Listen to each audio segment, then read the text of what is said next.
Shalom, selamat malam, puji syukur kita panjatkan di hadapan Tuhan.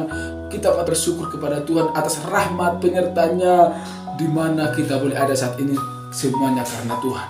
Saudara-saudara, pada saat ini saya akan mau membahas kebenaran firman Tuhan. Sebelum kita beristirahat di malam ini, kita mendengarkan firman Tuhan. Kita tahu firman itu yang mengubahkan hidup kita, karena kita tahu bahwa siapa yang kita sembah, siapa yang kita percaya, yaitu adalah Tuhan Yesus sebagai juru selamat kita.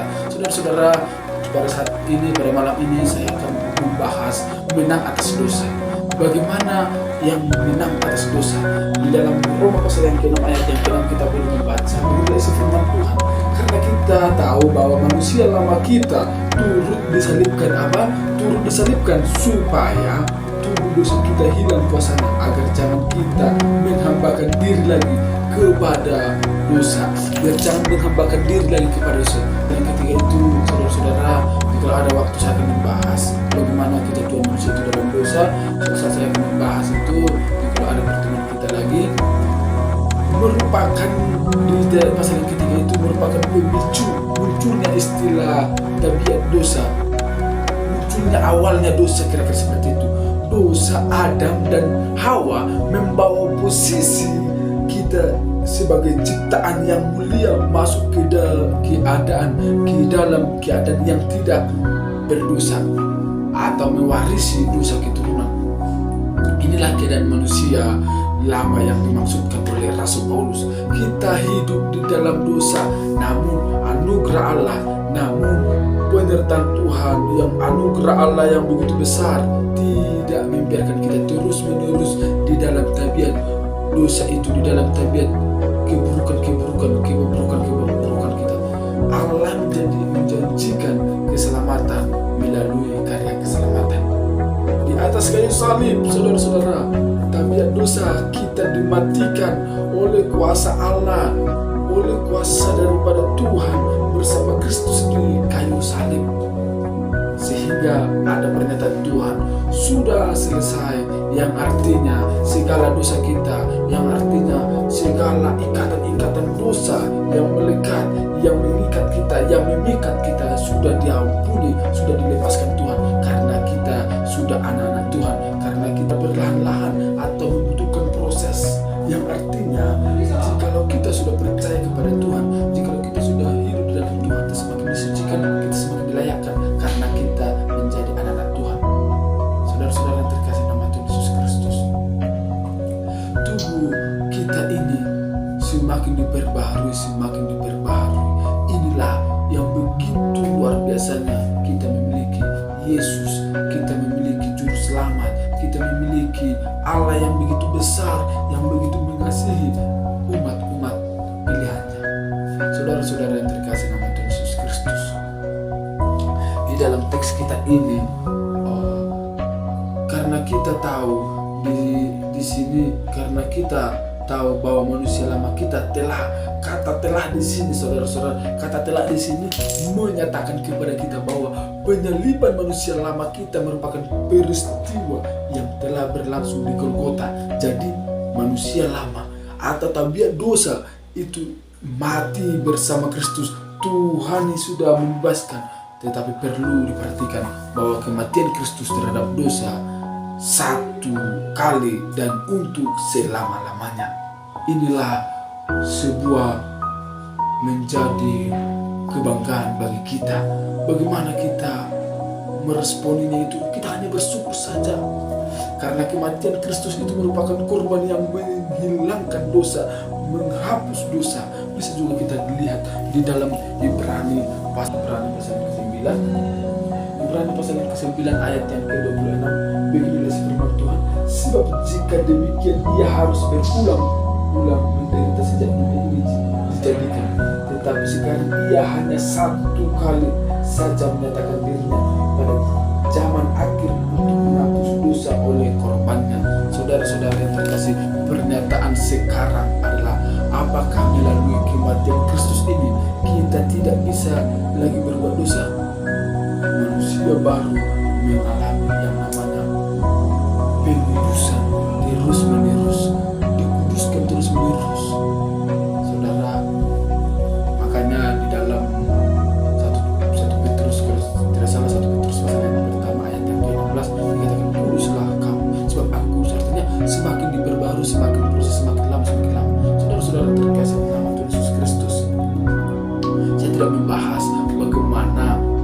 manusia itu di dalam keberdosaannya itu natur itu. Tapi bagaimana dosa itu, bagaimana kita bisa menang atas dosa itu yang saya bahas.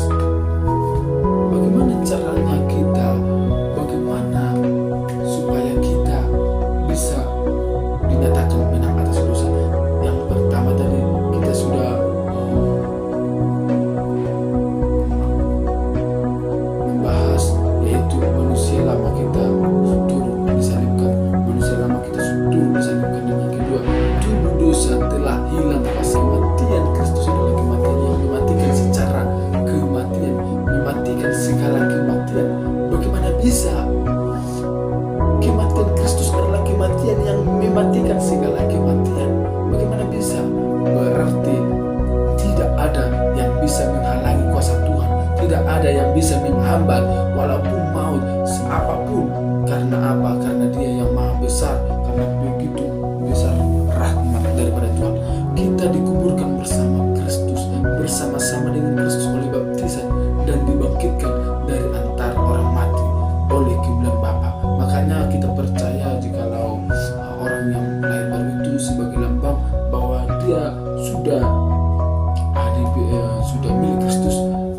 Seketika dibaptis, dimasukkan tubuhnya itu, baru setelah itu di dalam air itu, disitulah dikuburkan. Dan setelah diangkat atau keluar dari air itu, artinya semakin dibangkitkan dari kematian itu, kira-kira seperti itu.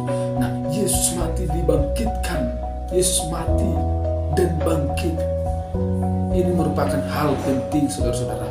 Harus kita mengerti di dalam iman Kristiani, khususnya kita orang-orang percaya, khususnya kita orang-orang yang mengerti akan firman Tuhan. Saudara-saudara yang terkasih nama Tuhan Yesus Kristus, hidup kita harus benar-benar ini. Bolehkah kita masih berdosa? Dosa benar sekali, tetapi jangan menjadi hamba dosa lagi. Jangan dosa melekat lagi, jangan diperbudak dosa lagi. Karena apa? Karena dosa tidak berkuasa lagi dalam hidup kita. Karena dosa tidak berkuasa lagi di dalam tubuh kita ini.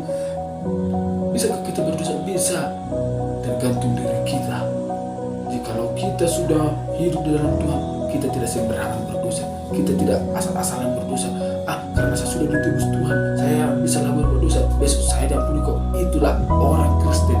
Itulah orang Kristen yang tidak sejati. Itulah orang-orang yang akan dibinasakan jikalau hidupnya terus-menerus demikian. Tetapi jikalau dia bertobat, memperbarui dirinya, bahwa dia berserah diri dalam Tuhan. Tuhan, saya sudah salah, Tuhan ampuni hidup saya, walaupun latar belakang saya tidak baik, walaupun pikiran saya tidak berkenan dengan Tuhan, tetapi pada saat ini saya mau terima Tuhan sebagai Tuhan dan Juru Selamat. Karena saya yakin dan percaya di luar daripada Tuhan tidak ada keselamatan. Karena saya percaya bahwa Tuhanlah menjadi menyelamatkan saya, karena Tuhan yang memampukan saya, karena Tuhan yang mengadopsi saya menjadi anak, supaya saya semakin mengerti di dalam Tuhan. Inilah orang-orang Kristen, bahwa dia yang ingin mau sadar, bahwa dia ingin mau memperbarui dirinya. Saudara-saudara yang terkasih dalam Tuhan Yesus Kristus, menang atas dosa, ini yang dimaksud dengan menang atas dosa, saudara. Dan yang menjadikan kita sebagai budak dosa, jelasnya terus kita melakukan dosa sebelum kita mengenal Tuhan. Terus diri kita ini, jikalau kita tidak melakukan dosa seperti ini, saudara, seperti ada yang kurang. Tetapi Yesus mengatakan bapamu adalah iblis. Karena apa? Karena kehidupan kita mendengarkan iblis. Apa menjadi perkataan iblis? Saudara-saudara terkasih, kita menjadi budak sejahat, tetapi posisi ini mengalami perubahan. Kita dibawa ke hadapan Allah oleh kematian Kristus untuk memperbarui status kita menjadi budak Allah. Kita dibebaskan oleh Kristus dari belenggu dosa, dari perbudakan dosa, dari diri sendiri. Saudara-saudara, oleh karena itu dosa tidak berkuasa lagi dalam diri kita. Dosa tidak sekali-sekali hidup dalam diri kita. Sekali lagi saya katakan bahwa kita sudah bebas dari perhambaan dosa. Kita sudah bebas, kita sudah menang. Kita adalah umat pilihan. Barang siapa percaya kepada Kristus akan diselamatkan. Barang siapa percaya kepada Kristus akan diselamatkan. Saudara-saudara, inilah menjadi sebagai prinsip daripada teologi reform yang saya telusuri, yang saya bahas. Sekali selamat tetap selamat, yang artinya jika dia sudah percaya kepada Tuhan,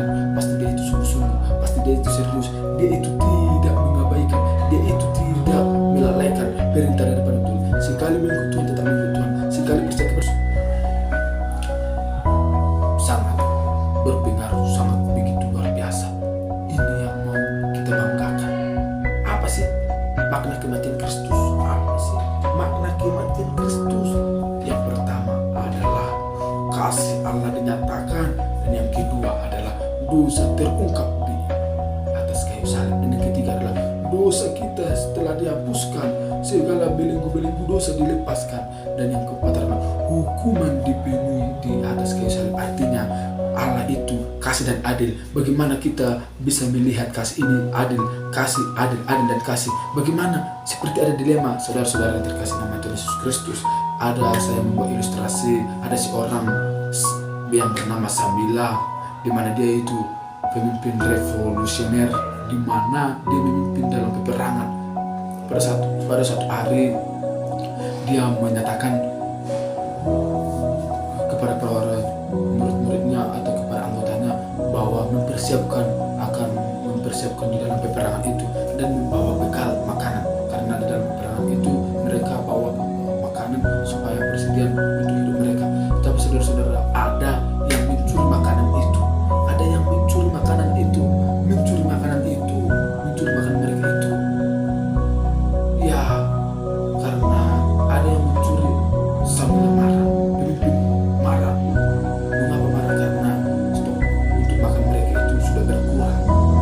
Sehingga dia berkata, cari tahu siapa pelakunya itu, siapa yang mencuri itu. Jika sudah dapat dimakan hukuman mati, banyak 50 kali. Bayangkan saudara-saudara, 50 kali. Nah, seketika itu dia datang menyatakan, siapa ini? Karena pencuri ini masih membungkus dalam karung. Jadi dia berkata, siapa ini? Akan dihukum siapapun orangnya. Dibukanya karung itu, saudara-saudara. Dan setelah itu dia melihat, ternyata sayang sekali dia itu ibunya sendiri. Banyak orang terkejut, itu ibunya Samila. Itu saudara, apa yang terjadi? Bagaimana tindakan daripada Samila ini? Samila berkata tetap dihukum. Dimulai 1, 2. Di menit ketiga Samila berkata, tunggu. Ada, karena pernyataan ini tunggu ini ada pihak sekutu lain berkata, Samila jangan hukum mamamu, karena mamamu itu, karena dia itu adalah mamamu, orang tuamu, harus menghargai orang tuamu. Ada juga bersekutu berkata, harus dihukum, nyatakan keadilanmu Samila. Bagaimana ini? Seperti dilema, saudara-saudara. Saudara, Samila membuka bajunya dan memeluk mamanya. Cambukan dimulai 1, 2, 3. Ternyata jadi dia dicambuk. Dia memeluk orang tuanya, mamanya ini, dengan kasih yang begitu sempurna, yang begitu nyata.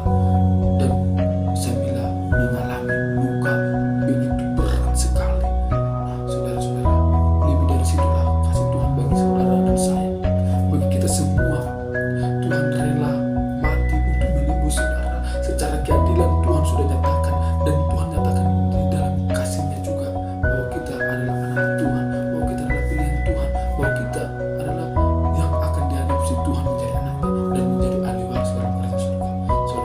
Saudara, jikalau Bapak Ibu orang Kristen yang benar, jangan percuma kita hanya Kristen saja, berkristen KTP saja, tetapi harus Kristen yang sejati. Artinya berserakan, saudara, percaya kepada Tuhan. Amin. Kebenaran firman Tuhan, kita berdoa. Terima kasih Tuhan, pada malam ini kami akan beristirahat, tetapi kami sudah mendengar kebenaran firman-Mu, karena kami tahu firman-Mu yang mengubahkan setiap hidup kami, karena kami tahu firman-Mu yang mengubahkan segala kehidupan kami, memperbarui hidup kami untuk hal-hal yang baik sesuai dengan kehendak Tuhan. Terima kasih. Beristirahat kami serahkan ke dalam tangan pengasamu. Hanya di dalam nama Yesus Kristus kami berdoa dan mengucap syukur kepada-Mu. Amin.